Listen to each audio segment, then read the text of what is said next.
Gusto mo bang kumita ng pera online? Nasa tamang lugar ka. Sa video na ito, ibabahagi ko ang mga epektibong paraan kung paano ka kikita ng pera gamit ang internet. Simulan na natin. Bakit nga ba patok na patok ang kumita online? Simple lang. Una, hindi mo na kailangan mag-commute. Pangalawa, flexible ang oras mo. At higit sa lahat, malawak ang oportunidad. Pwede kang kumita kahit nasa bahay ka lang. Unang paraan, freelancing. Pwede kang magtrabaho bilang graphic designer, writer, video editor, or virtual assistant. Mag-sign up lang sa mga platform tulad ng Upwork at Fiverr. Payo ko lang, i-build mo ang portfolio mo at magbigay ng di-kalidad na serbisyo para makakuha ng maraming kliyente. Huwag kalimutang humingi ng testimonials mula sa mga satisfied clients.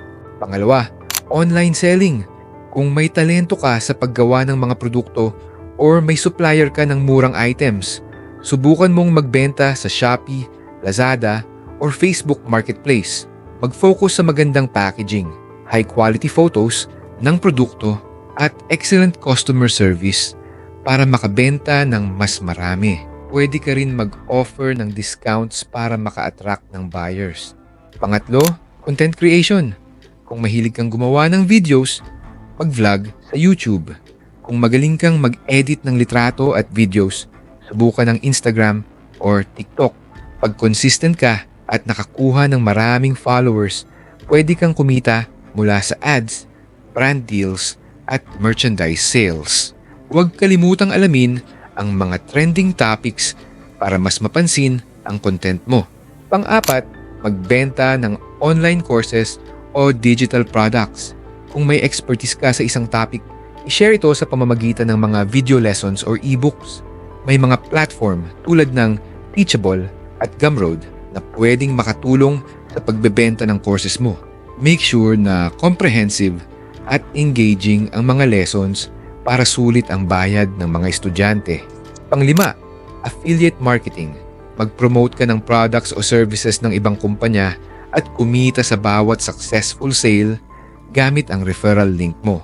Pwede kang magsimula sa mga platform tulad ng Involve Asia or Amazon Associates. Ilagay ang referral links sa social media posts or blogs mo para mas maraming makakita. Reminder lang, hindi ito instant. Kailangan mo pa rin ng sipag, tiyaga at tamang strategy. Consistency is key para magtagumpay sa online world. Mag-set ng realistic goals at i-track ang progress mo para ma-improve ang strategies mo. Isulat ang mga plano mo para may gabay ka. Kung nagustuhan mo ang video na ito, huwag kalimutang mag-like, mag-subscribe at i-click ang notification bell para lagi kang updated. Comment mo rin kung alin sa mga tips na ito ang gusto mong subukan. Kita-kits sa susunod na video.